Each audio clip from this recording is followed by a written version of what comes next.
So to continue on what the commissioners spoke about, one of the things that we did that was different than in other places is that we included teachers that work with differently able students and multilingual learners from the onset.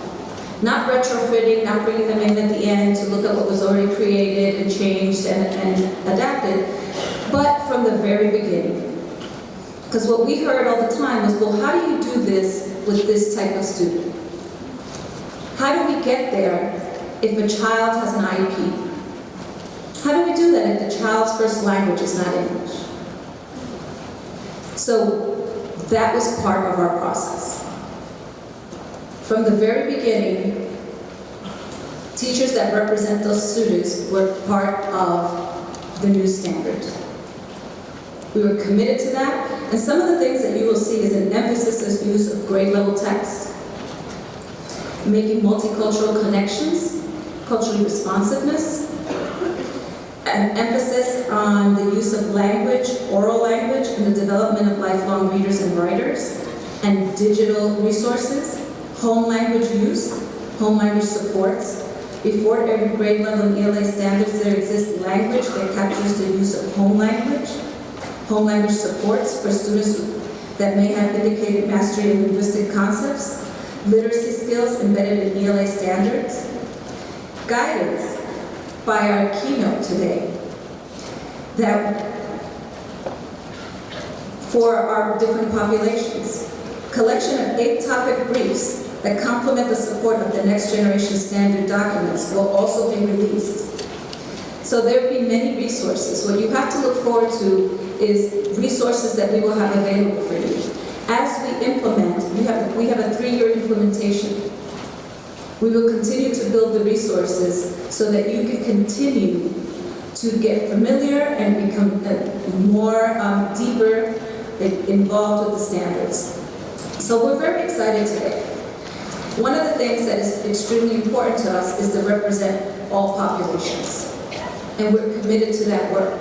And we're committed to diversity. The selection of your texts, they matter. They should represent all the students in your class. And even if you don't have as much diversity, it should represent the diversity that exists in the state of New York.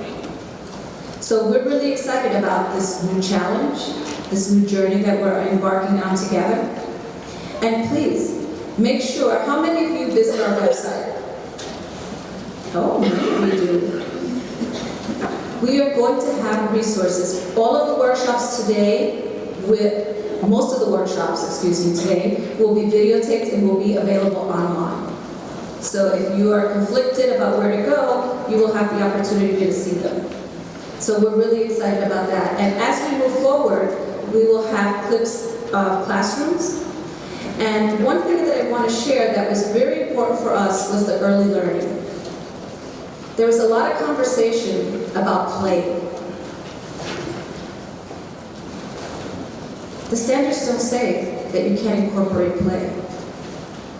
Actually, we're very strong on the message that play is an important part of early learning.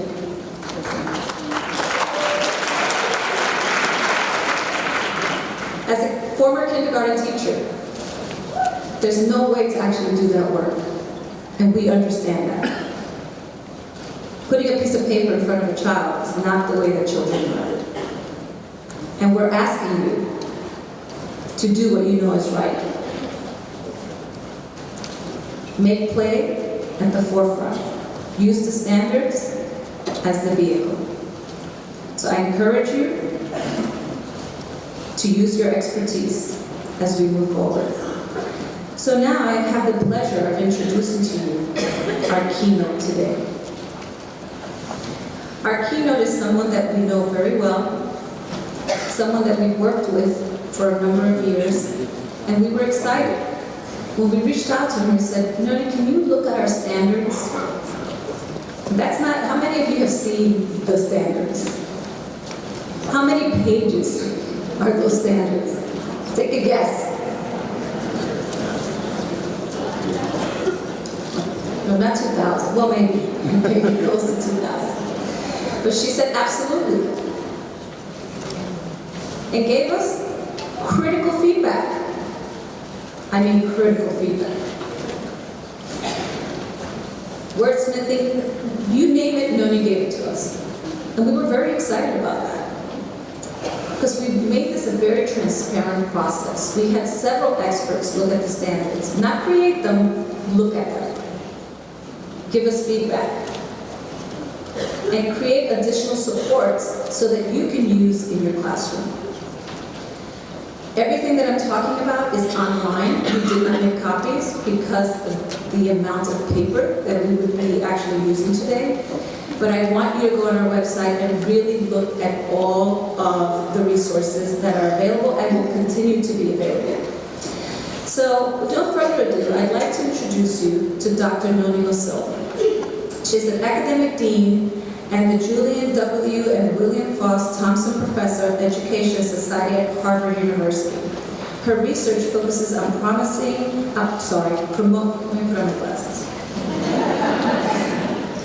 promoting the language and literacy skills of today's children from diverse linguistic, cultural, and economic backgrounds, and is conducted largely in urban and semi-urban cities and school districts. Dr. Lasso's work has earned her the William T. Grant Scholars Award, the Presidential Early Career Award for Scientists and Engineers, the highest honor given by the United States government to young professionals beginning their independent research careers. She has served on the U.S. Department of Education's Reading First Advisory Committee, the Institute of Medicine and National Research Council's Committee on Science and Children to Birth to Age 8. In addition to her faculty appointment, Dr. Lasso currently serves as the chair of the Massachusetts Board of Early Education and Care. So Dr. Lasso's research appears in numerous scholarly publications. I'm not going to continue to read because we only have a small excerpt. I want you to read it, but once you hear Noni speak, you will understand why she's here today and why we decided to bring someone that understands language and literacy so that she can be the kickoff of our next generation standards. You're not going to be in small workshops, as you can see, because you're going to learn what the changes have been today. And she's going to help welcome that and drive that agenda today. So please help me welcome Dr. Noni Lasso.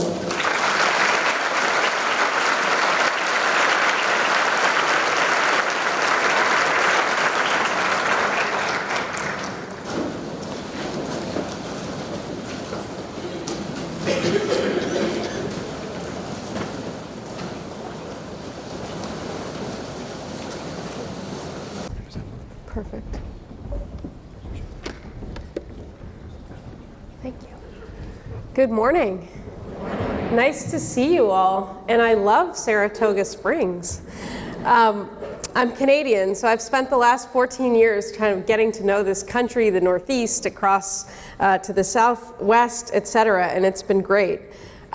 It's a pleasure to be here, and it's a privilege. I have watched, and in partnership with New York State for many years, sort of watched the evolution of a lot of different initiatives, including this one around standards. And one thing I can tell you from having worked with different states over the last 15 years or so is that I was struck by just how collaborative this latest process was. And that's really commendable in a lot of respects. It's especially important as we think about educating the whole population, never mind which kids belong to whom, but how do we all do this together?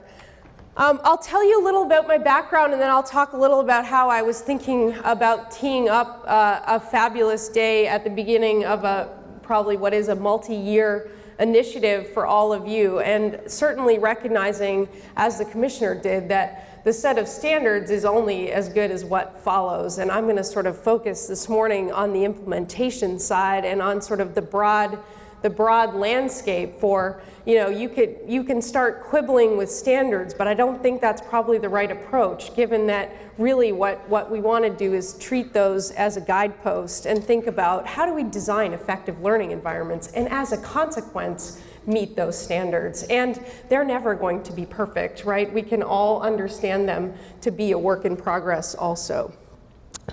My background takes me to the mid-90s in Vancouver, British Columbia, when I was working in the school district, and we had about 35 native languages in the school district.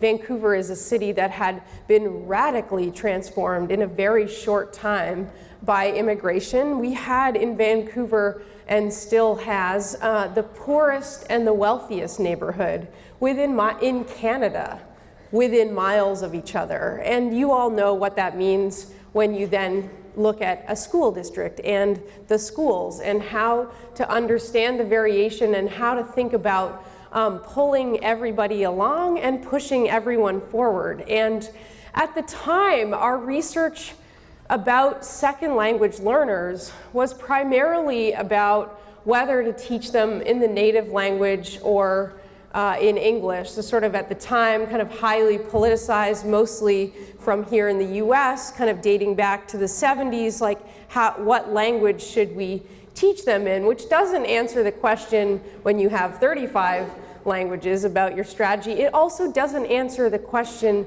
about quality of instruction, right? So we can do high quality instruction in any language. We can do low quality instruction in any language. So that scenario took me to my graduate work, which was really about how do we both prevent reading difficulties among all students, not just necessarily our majority culture, mainstream native English speakers, but how do we think about a model of instruction for the kind of school district that we had in front of us in Vancouver, which we also knew was going to be the kind of school district that would eventually find its way across the country and here in the US, and is certainly bearing out today as not just an urban profile, but we are educating a more and more diverse population in every town and community across the country. I did my doctorate in the evenings. I was, focused on these questions about reading difficulties and reading development for all learners, especially in the early years, and how we might better understand those profiles. The work on learning disabilities, you won't be surprised, at the time we were really focused on sort of the profile of a child who may have a reading disability, quote unquote, eventually takes you to thinking about how do we better design overall learning environments, what's now called universal design for learning. What does the data tell us about how we do better by many more children and prevent difficulties for those who may be at risk? I've been at the Harvard Graduate School of Education for almost 15 years. Most of my work is in partnership with school districts and states and communities who are focused on effective learning environments for all children. In the 0 to 5 space, of course, that looks and feels slightly different than in school districts, but the reality is we're talking about pathways of learning and informal and formal learning opportunities that add up over time. For today, the backdrop, by the way, I'm more than happy to make these slides available to all of you, and to the extent that they end up helpful to you in your work, you ought to use them if you run PLCs or you give presentations or you just want them for reference. You are more than welcome to them. They're just a resource as you kick off this important work. So our latest collaboration, it's been a pleasure to know Angelica and Lisette for a long time, to get to know Mary Cahill and her hardworking team. This latest collaboration was really around this question of what does a new set of standards in the context of today's literacy demands mean for instruction? What are we talking about if we think about the implementation? So certainly read the standards and maybe had too much feedback along the way, but that's okay, that's what I was asked to do. But really, I think the critical part is what do these standards mean, especially when we think about today's learners and today's literacy demands. And so the backdrop for the session is that, we generated Emily Phillips Galloway and I. She was a student of mine, is a former reading teacher, now on faculty at Vanderbilt. What we generated was what we're calling a briefs series, and there are 8 of them. You have 2 briefs, I think, in your packet, the anchor briefs. There are then 4 others that call out the hallmarks, and we have 2 kind of spotlight briefs. These are all available online, and again, this deck you are more than welcome to. So that's the backdrop, is that what Emily and I did after reviewing the standards is said to ourselves, well, if we back this up and set these standards in the context of today's literacy challenges and demands and what all of this means for instructional design, here's a set of briefs that may be a helpful guidepost in the work going forward. So what I'm going to do this morning is spend a little bit of time on the context of literacy today to kind of motivate the big picture a little bit as you think about your work statewide and in each of your communities. I'm going to push a little to remind us all, a refresher or a primer on reading comprehension, just what are we talking about?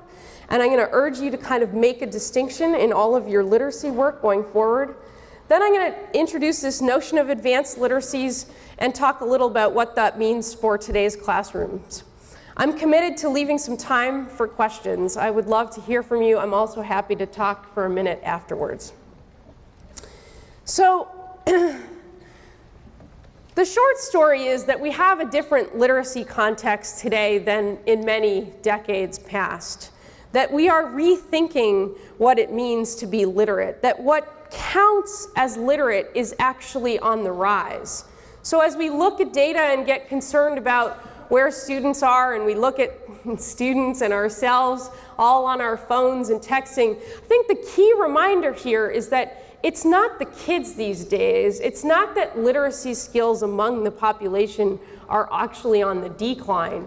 It's that what counts as literate is on the incline. It's on the rise. That we need increasingly sophisticated literacy skills to thrive day to day. In today's economy and society, we use information and print and communication skills in a very different way than we did even 15 years ago, even 15, 20 years ago.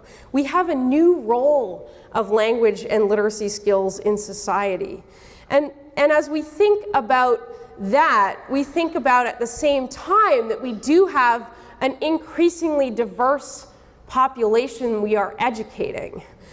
Culturally and linguistically diverse, but also we today have children experiencing poverty at higher rates than in the last several decades, and that's the 2009 economic crisis that we have not yet fully recovered from.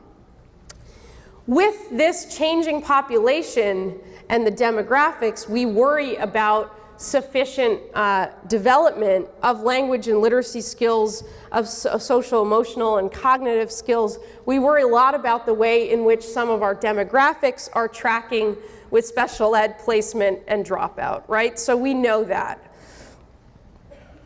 We also know that there is a serious press, not just to think about those populations who are underserved, but to think hard about how we're going to push everyone forward in a country where our 8th graders don't even bat 500 on proficiency on the NAEP test, for example. 34% of 8th graders at or above proficient on the NAEP test across the country. And what is it when I say that literacy demands are on the incline, on the rise, increasing? What am I talking about? Well, if I channel my colleagues who are labor economists, what I'm talking about is a different kind of workforce and labor market today than even 15 years ago. So what has happened in the last several decades, this is not very big, let me walk you through this graph. The top 2 lines show growth from 1960 to 2009 in jobs that are characterized by 2 things. First, the ability to work with new information. Second, solving unstructured problems. Those are the fastest growing jobs. Those jobs that you see in the bottom 3 lines that are on the decline involve, first, routine manual tasks, second, non-routine but still manual tasks, and third, routine cognitive tasks. So working with new information and solving unstructured problems are the 2 tasks that make up the fastest growing jobs in this country. How do we explain that? How would you explain the difference between those top 2 lines in this graph and the drop in the bottom 3, which are routine manual tasks, non-routine manual tasks, and routine cognitive tasks? What explains that shift, which is extremely dramatic in a short period of time? Anybody want to wager a guess? Technology. Computers. Most certainly, right? So what you have is manual labor having been automatized. And when you see non-routine manual tasks and routine cognitive tasks, remember, there's even some degree of artificial intelligence out there, right? So there is machine learning happening, and that is how we now replace lots and lots of manual labor through that technology. So working with new information, solving unstructured problems is where, of course, human capital comes in. Not easily done because there's no algorithm for either of those things, right? Even those who once worked in the plant, and the plant is increasingly automatized, the jobs of those humans who are now in those plants are much more sophisticated, higher level, because what they're doing is solving unstructured problems. What just happened here, or how do we accommodate for a new demand on the work? So we want to be clear that in part our lens today brings together a changing demographic in the population in general because of globalization across this world. And second, a new economy that is really built around now thinking about how do humans continue to add value in a knowledge-based economy and even drive that knowledge-based economy. So we think a lot about the way in which how we're preparing young children to do jobs computers can't do. We're going to refocus and think about the fact that what we're doing is really ratcheting up what we consider to be foundational skills. So where once the 8th or 10th grade education with basic literacy skills was still perfectly satisfactory to find one's way into a middle-class lifestyle, that is no longer the case. So the economy and the society has sort of raised the baseline on what it means to be to have foundational skills, which now are really pushing on communication and problem solving at the end of the day, right? So we're thinking about how we do that. And at the same time, the business leaders are reporting this quote-unquote steady decline in workplace literacy skills. In many respects, their complaints actually reflect the incline, right? So they're suggesting it's getting worse. In fact, in part, it's a bit of both. It's actually that the context is the demands are increasing. But either way, we have a workforce that needs more support for their technical literacy skills, for their problem-solving skills, and their ability to work collaboratively. Because the other slides that I didn't bring for today show that if we unpack this graph one more time, what you get in those jobs where folks are working with new information and solving unstructured problems is they're having to work collaboratively in teams. That the new work world is really about team-based work, and in these fastest growing jobs especially. So we're going to think that through on the communications problem solving front. We're going to think about the context of higher education, which is sort of trying desperately to sort of reorganize around how do we get students to a place where they have the literacy skills in a hurry.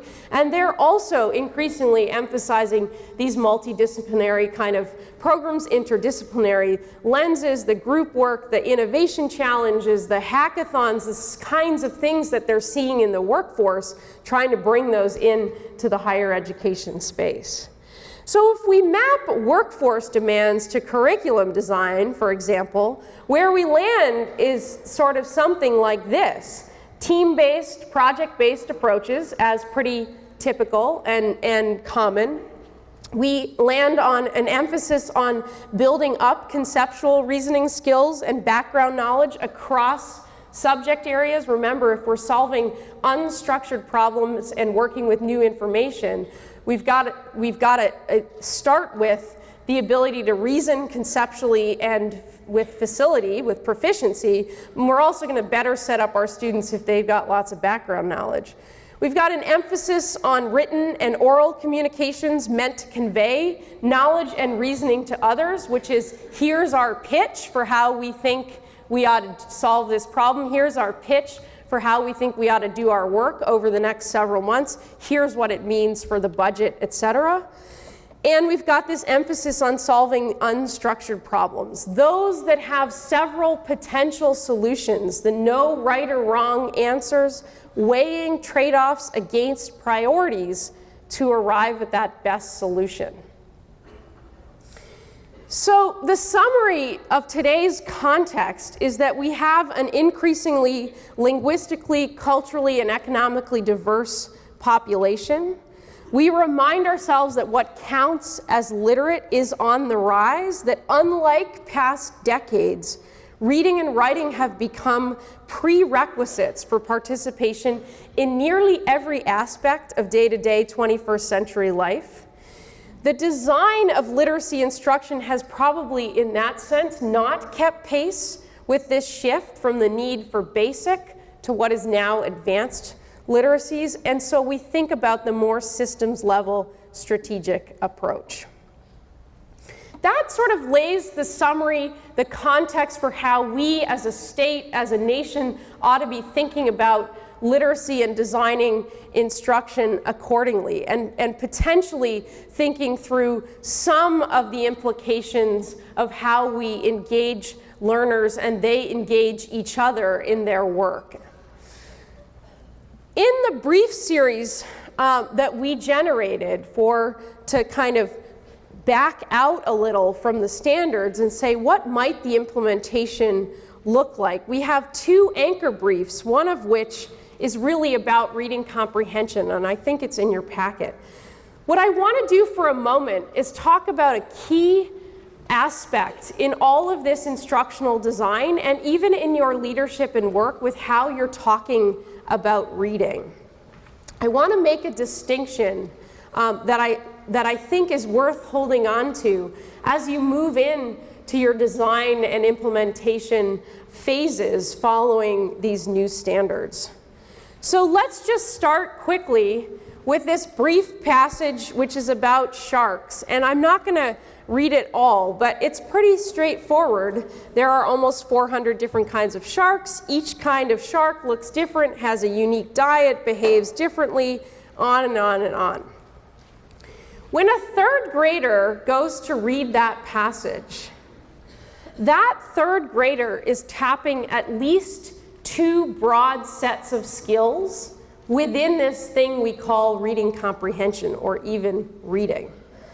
There are skills that we talk about as code-based skills, right? The student who can sound out the word shark, those three sounds, automatically sound those out, put them back together, and read the word shark. The student who has the spelling patterns down at the level of the 26 letters and 44 sounds, and the third grader who reads at about 100 words correct per minute in order to have the quote-unquote space left over to make meaning of the passage while reading. Those are the code-based skills. They're what we think of as the mechanics, right? The mechanics of reading. On the other side, we've got meaning-based skills. The student has to have the vocabulary, the cognitive strategies, the relevant background knowledge, has to understand the language and how it's constructed in that passage, and has to have, in some respects, the interest and motivation, which often is driven entirely by the competencies on the code and meaning-based side to even do this work. What I want to be clear about is that in any work on literacy and reading, instructional design, assessment, looking at data, that you do in your work, you want to be understanding at the level of the reader, how is that student doing on code-based skills and on meaning-based skills? Two totally different sets of skills and competencies. So at a minimum, you want to talk about reading in two ways, not as one thing, not as one construct. We shouldn't really be talking about low readers, right? Struggling reader. We should be specific. We should know enough about that reader to say it's a code problem, it's a meaning-based problem, or it's both, right? It has real implications for those of you who are using levels in your work, talking about students at different reading levels, because remember that I could be at one level and Angelica could be at the same level, but one of us could have a code-based problem, and one of us could be on the meaning-based side. And we need very, very different supports, right?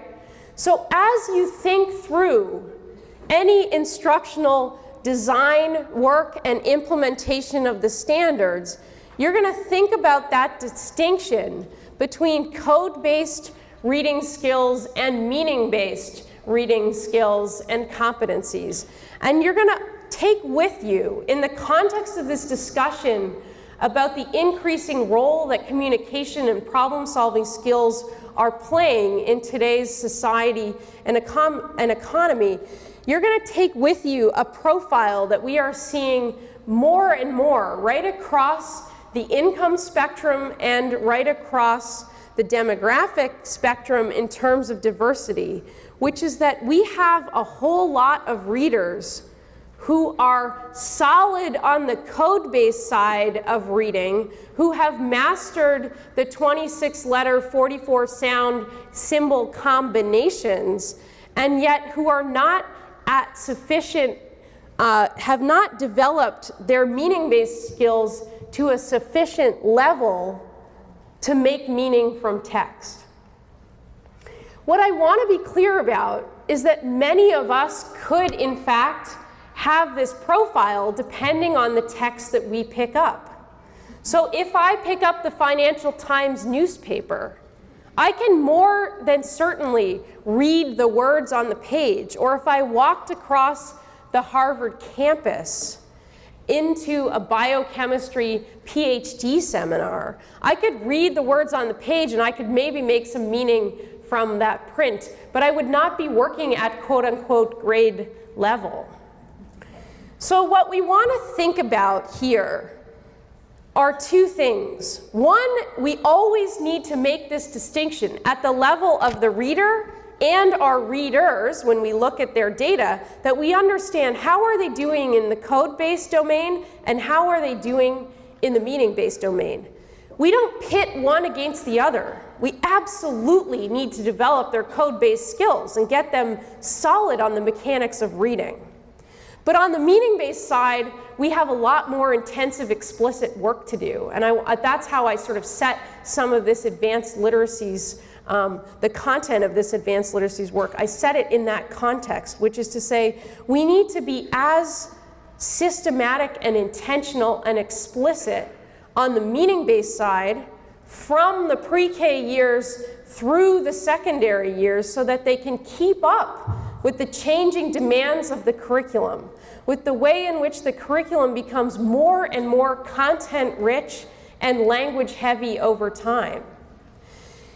What that means in the earliest years is that it's not sufficient to use the same text to teach the mechanics to teach language and knowledge. What we need to do is be sure that we are very, very strong on the complexity of the knowledge and the concepts and the cognitive rigor in the learning environment, but not while making them read the words on the page, right? So we have two very different spaces. And until our field generally gets super solid on those distinctions and understands them as equally important, and that on the meaning-based side, this is going to take a big press from the earliest years right through secondary school, then I would argue we are not ever going to meet the standards and the expectations that we are setting for everybody. So we're going to think about that. Oh, yay, that's exciting. That was inspiring to you.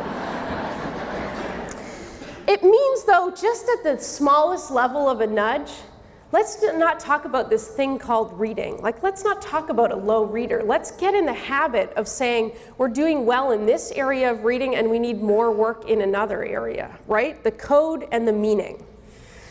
It means in assessments, we can't stop at one reading level or one reading score and group kids accordingly, because they could have gotten to that very same score with two very different profiles. That is low-hanging fruit in a lot of your districts. If we just dug a little deeper and grouped by profile, we would serve many more students more efficiently. So all this to say, on the meaning-based side, if we talk about this thing called advanced literacies, let's spend a few minutes unpacking that, and I do promise to leave some time for questions. So we've got advanced literacies for academic success, and you'll see this in one of the anchor briefs. We're sort of talking about communication, understanding, and accessing, all at the level of oral and written language and print, okay? So we're looking for students to communicate, to understand, and to access. We all agree that's important, no question, and we've known that for decades.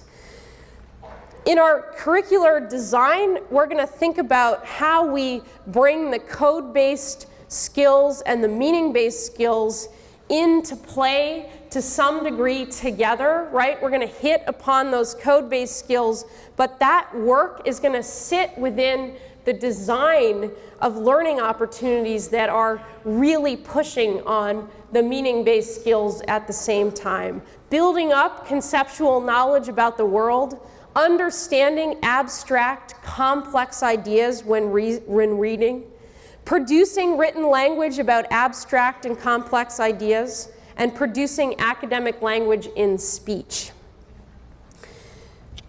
What we often see in classrooms today is a big distinction between when we're working on code and when we're working on meaning. And when we're working on code, it's not very knowledge-rich, it's not very content-rich. We tend to kind of teach that. That might be okay as long as that's simply 20 minutes a day. But so long as we are in for too many minutes and hours of the day across the weeks, students are in low-level text, then we're not really teaching on the meaning-based side. So we need the leveled readers to practice reading fluency, to become strong, independent, fluent readers. That's probably 20 minutes, 2 or 3 times a week, right? And our phonics work is about 15 to 20 minutes daily. After that, that's got to sit within several hours of content-rich, knowledge-building instruction for everyone. Our Ls, our students identified with special needs, our high performers who need to keep pushing to get to reach their potential. So you'll see in that one of those briefs, we're sort of saying at the pre-K level, you know, our snapshot is a little girl working on her vocabulary, her meta-linguistic awareness, how she understands different synonyms for words, and some cross-linguistic facility as a Spanish speaker. By the third grade, we're talking about some academic vocabulary in the context of conceptual reasoning. As we move up the ages, this is just a snapshot. We're talking about reading multiple sources and written argumentation, but even that doesn't wait until the secondary years, right? We're building up to that sooner. And finally, our 12th grader is conducting research, preparing for a debate, and doing some technical writing. That brief just unpacks this idea of advanced literacies, taking into account what I've just run through in terms of today's economy and society and where we want all students to get to. So the question becomes, how can we provide all learners with enhanced opportunities to build their oral and written language skills and deepen their knowledge of abstract concepts and ideas? What it leads to is a few outdated guiding principles that I think we want to push on in our instructional design and implementation. Answering that question means grappling with the new realities. So the first is that, for a long time we thought about students learning academic English at school as sort of a small subpopulation. We sort of had ESL and academic English as sort of a small group over here. We teach them in ESL, we bring them into the mainstream, and they go forward. The reality is that we have a linguistically diverse school-age population. We also find more and more in our research when we unpack advanced literacies among today's population.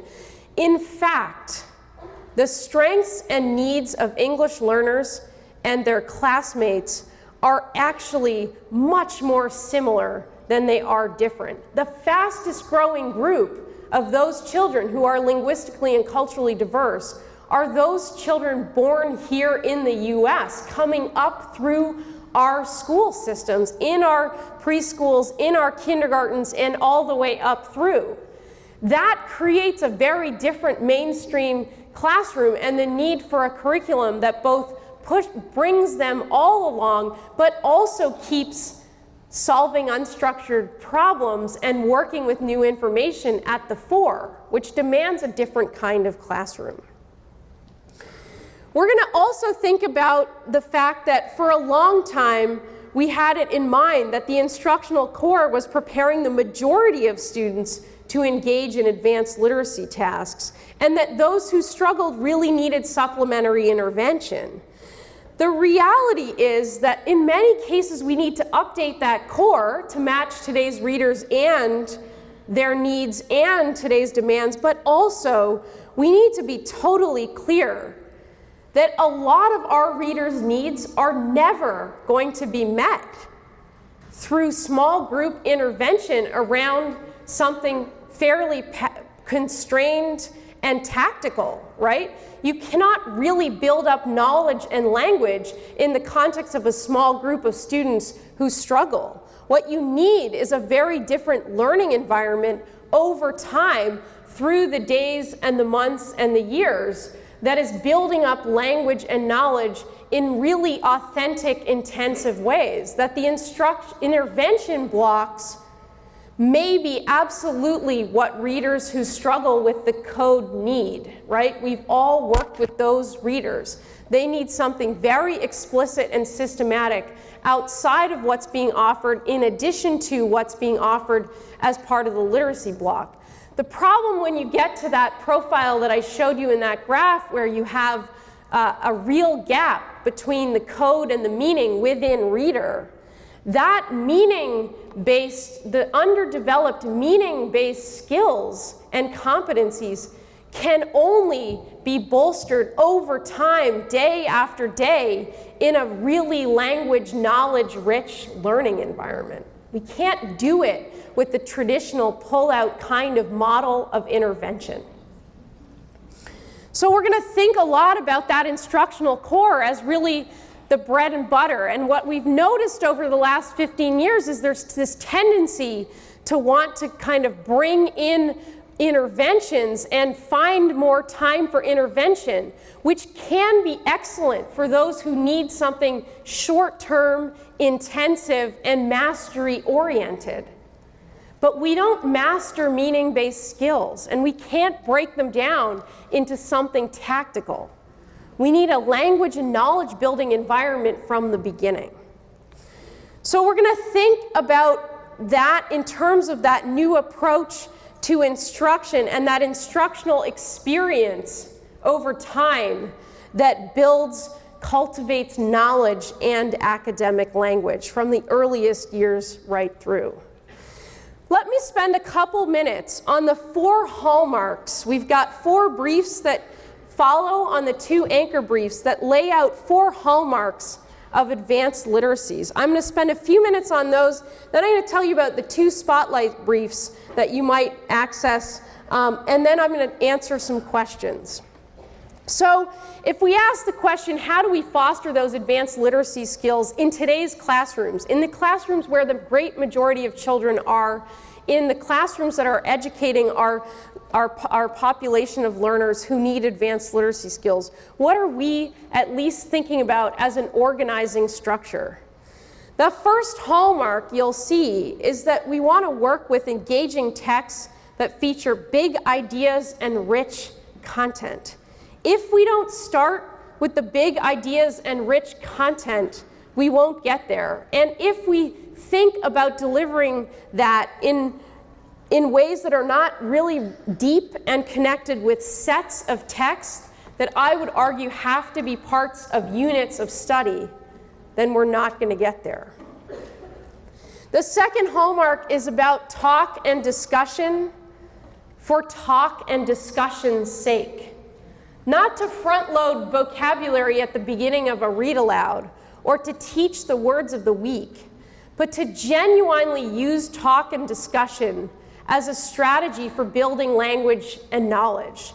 That the actual goal of those lessons over time is about developing oral and written language for language's sake, as opposed to in the service of reading comprehension, of getting through text. The third hallmark is about writing to build language and knowledge, and I'll say more about that in a minute. And the fourth is that when we think about vocabulary instruction, we can only do so in the context of the unit of study, the text set, and a very small set of academic vocabulary words.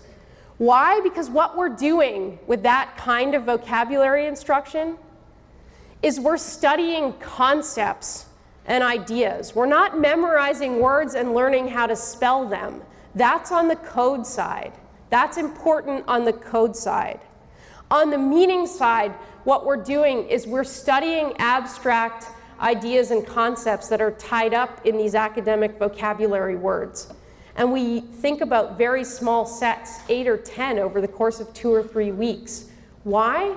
Because if we learn those concepts, we learn a number of words for each one, right? Abstract concepts, one has to unpack them with other abstract concepts and words. It's a different kind of approach, but it's important as long as it sits within an overall meaning-based plan. So on the text side, what we want to be clear, and I'm really sorry that you can't see these slides very well, but I will get them out to you, is we want to get away from the strugglers having really low-level text or extremely challenging text, and think instead about text sets at multiple levels in order to kind of build up the language and the knowledge. And by this, I don't necessarily mean that students aren't in grade level text the majority of the time.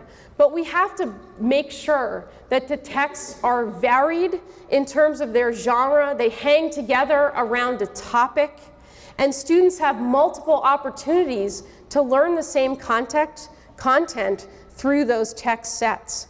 You'll see in the brief that goes with Hallmark 1, we really muddy up this idea of text complexity. Why? Because there's no single measure of text complexity. It depends on the reader, the text, and the task. How complex a text is depends on the scaffolds around me, what I bring to that text, right? If I bring 80% familiarity with the words and the ideas. It's going to be less complex to me than it is to somebody next to me. And it's going to depend on the task. So what we unpack is sort of all the different indicators of text complexity and sort of arriving at an estimate of text complexity, thinking about your readers and the code and meaning-based side of their profiles. On the discussion side, what we're pushing on here is really frequent use of formats that are going to really push the classroom talk, that classroom talk in and of itself becomes a goal, that we structure it. It's not to say we want more chit-chat or necessarily noisier classrooms, but we want more productively noisier classrooms, right? We want to turn it over to students for their learning. If my talk always has to go through the teacher, I'm never going to produce the amount of academic language that I need to practice over the years of my schooling to get me to where I need to be. So now we're into the language production projects, we're into the debates, we're into sharing out, we're into explaining, practicing how do we explain our conceptual reasoning to others in a totally oral format. We're doing all of that, we're prompting students with protocols and strategies and approaches to turn the talk over to them in the context of knowledge building and language building goals. I'm going to ask you how many minutes you think the average writing assignment is in this country from a national study. How many minutes do you think the average writing assignment is for an elementary school student? How many minutes? Anybody want to guess? 15? Yep. It is about 12 to 14 minutes, and that is it. It is isolated, it stands on its own, it is not necessarily connected to anything else. We can't really call that written language development. We could call it a warm-up, we could call it a quick getting focused, getting motivated, getting in the space of what it is we're about to do. We could call it some kind of task that connects to something we're going to do today. But we can't call it written language instruction. Written language instruction is instruction that is worked on over time, whereby the written piece is actually only about 50% of the time that we spend, that the prior 50% of time on that written piece is planning and researching and talking and thinking through what it is that I'm going to write. As a writer myself, and many of you who do your writing, you're thinking about it constantly over several days. You get stuck, you're talking it through with someone else. You're using the words that you were reading about or studying. You're bringing those in to that written piece. You're writing about something that you're now very familiar with, and then you're bringing it to a meeting to talk it through with others, or you're writing the memo to the state in response to something that you have looked at very closely. If you take all of those features and attributes, think through what that means for the curriculum. It means that the written products are tightly connected to what it is that we've been working on over time, and that they themselves are something that starts out not with a pen and a piece of paper or a pencil, but they start out with a problem or a prompt or something that I first want to think about and talk about and do some research on and maybe work in a small group and then decide on the direction I'm going to go, and then maybe I'm going to share it with a partner. We do this in first grade classrooms even, and then I'm going to get some feedback and keep going. But that is writing instruction. So as you think about how are we going to get students to the communication skills that we're looking for, the written and the oral, and how do we think about hitting real standards that have high expectations for all? Oral and written language is going to need a new kind of approach. It's going to have to be fundamental to the design, and it's going to have to develop for its sake, not in the service of something else. It's also not so much about the correcting and the perfection, of course, as it is about the process piece and the thinking piece.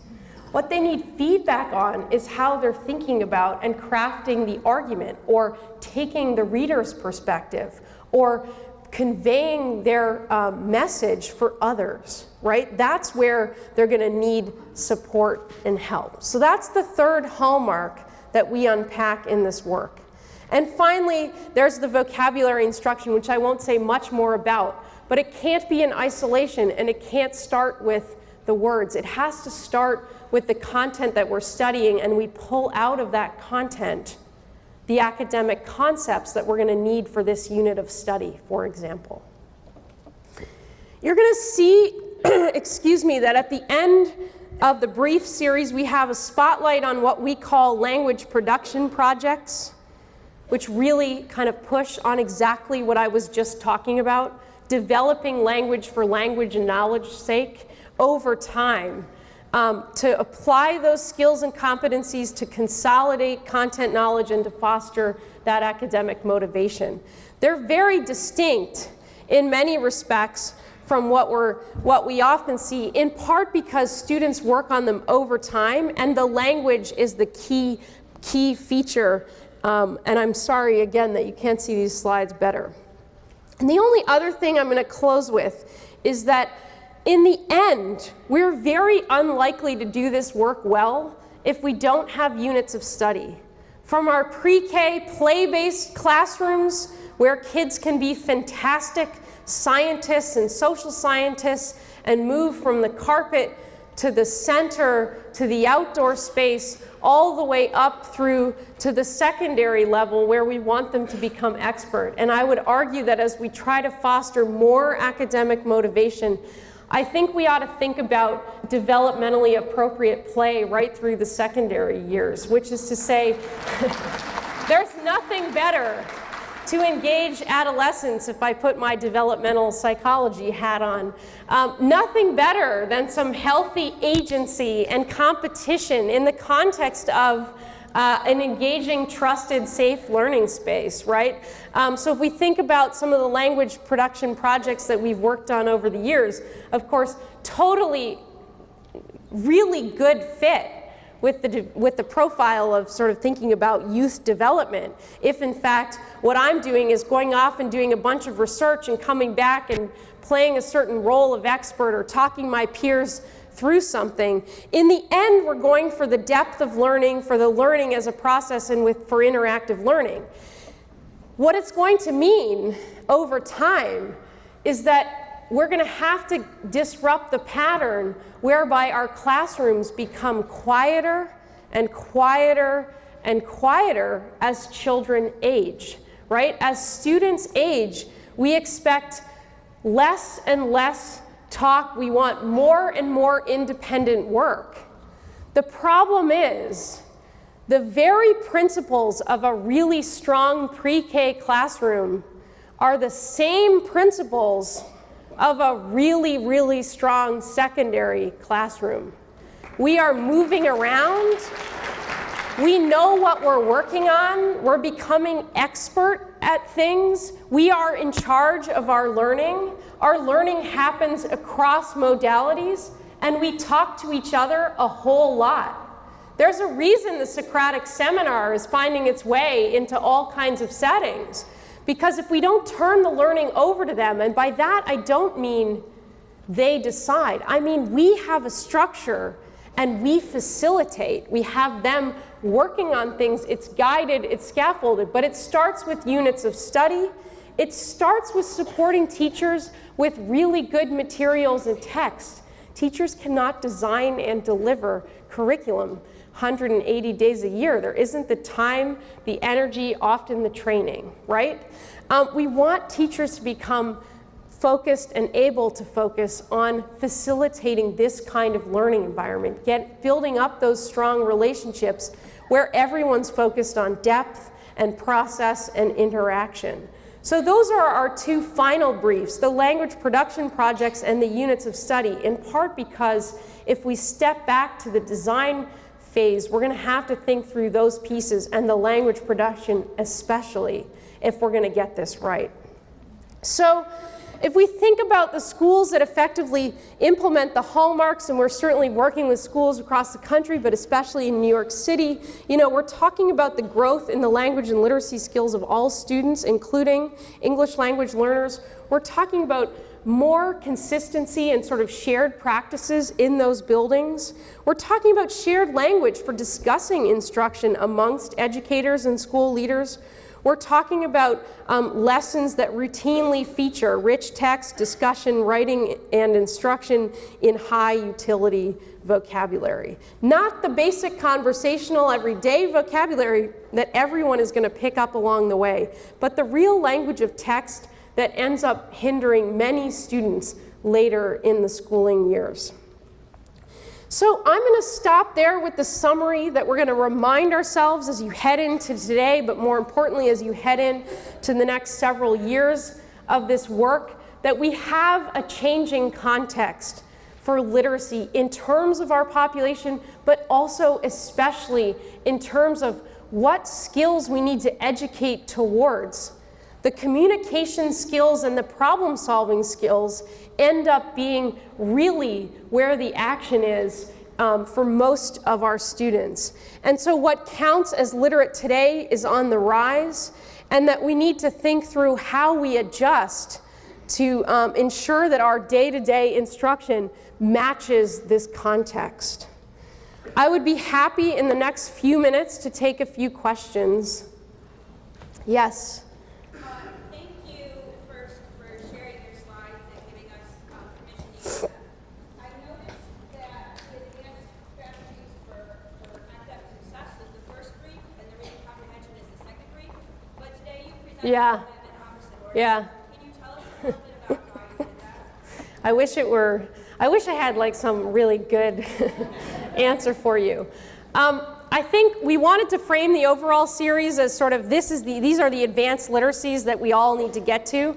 And by the way, let's back up for a minute and just be sure we're all on the same page with comprehension and then proceed through advanced literacy. I think you could do it either way. But they're sort of complementary. Yeah, I think you could go either way. Clearly, I felt like for a group, maybe we're better to hit the refresh and the primer on comprehension and then move into advanced literacies. But I wanted to be sure the brief series was framed around advanced literacies because that's where we have a lot of work to do. Explicit, intensive language and knowledge building. I saw a hand right over here.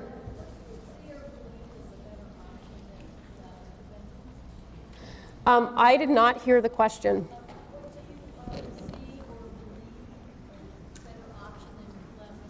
Oh, so your colleague asks, what do I see or sort of believe is a better option than pull-out interventions? I'm glad you came back to that. Let's be sure we're all on the same page. There may well be a place for pull-out intervention. What I want to be clear about is that what we see is the tendency as the scores are not getting to where we'd like them to get to, is we continue to think about intervention. Instead of necessarily saying, what exactly is the instructional core and how does it match our readers' needs? What are we offering every day to everybody?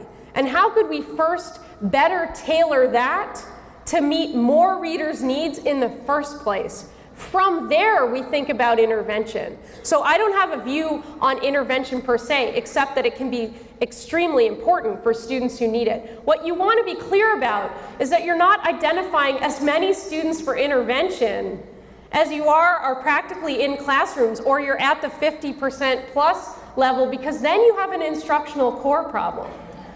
Intervention should be, if I go back to my special ed days, remember, and I work with the former Secretary of Special Education for the country under Bill Clinton, remember that special education was meant for 8 to 12% of students, period. 8 to 12% of this population has a constitutional, an individual level constitutional difference that means they are differently abled and need intensive and personalized support. Special education was never designed for demographic populations. It was never designed for Ls. It's not meant to track with low income, right? So I guess what I want to be clear about is we got to first get to the best possible instructional model we can before we just knee-jerk turn to quote-unquote interventions, because it's inefficient, it's ineffective. You know, most interventions past 3rd grade actually don't make a material difference for most children because they're not intensive enough. We don't have the bodies, the adults, the time, the resources, and because the meaning-based space does not lend itself to intervention. It lends itself to much more intensive classroom learning environments around language and knowledge. So let's be clear about that. There's a small group. There's an 8 to 12%. There's maybe a 15 to 20% group in your 1st grade classrooms who need some significant push on the code. Could be a push in, could be a pull out. But again, we're only talking about 15 minutes a day, right? We're not talking about a lot of time. I probably have time for one more question. Yeah. Hi. As I see that push for engaging text and big, rich content and big, rich ideas, I'm encouraged to push a lot more of that into our study of sciences and social studies, where as we've worked so hard on reading instruction, that we've minimized the time for those. And that's where I see that academic language developing, even that rich conversation though. Yeah, so you're right. Back to that. Your colleague brings up a great point, that as we think about the meaning-making space, the meaning-based space especially, it conjures up the need for, or the opportunity to go back to pushing on the subject areas, doing really strong content area work. So I personally would argue that all of the literacy work in the elementary years is science or socials based, right? It should meet your science and social studies standards, period. You don't have time or you don't have reason to say there's narrative over here and that's ELA literacy and there's science and socials over here. It's replete with great concepts. It's replete with opportunities for multimodal instruction. So in all of the primary grade work that I've done across the country in terms of curriculum, including in the Boston Public Schools, we hit the socials and science standards in 1st and 2nd grade. What's unfair is if we don't provide the support for teachers to become comfortable and familiar and have the materials and resources. So I can tell you that in our 1st grade work in the Boston Public Schools that meets the science and social standards, teachers have study groups about the concept, the theme of the unit of study, so they get really familiar with it ahead of time and then feel comfortable with the delivery. They're comfortable with the delivery because of students and literacy and reading and writing, but you gotta feel good about the content to be able to teach it. So it's a different way of thinking about it. You guys have a big day ahead of you. Enjoy it. Congratulations on this new chapter and great to meet you.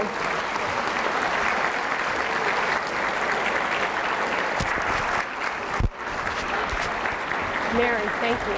Really good. Wonderful.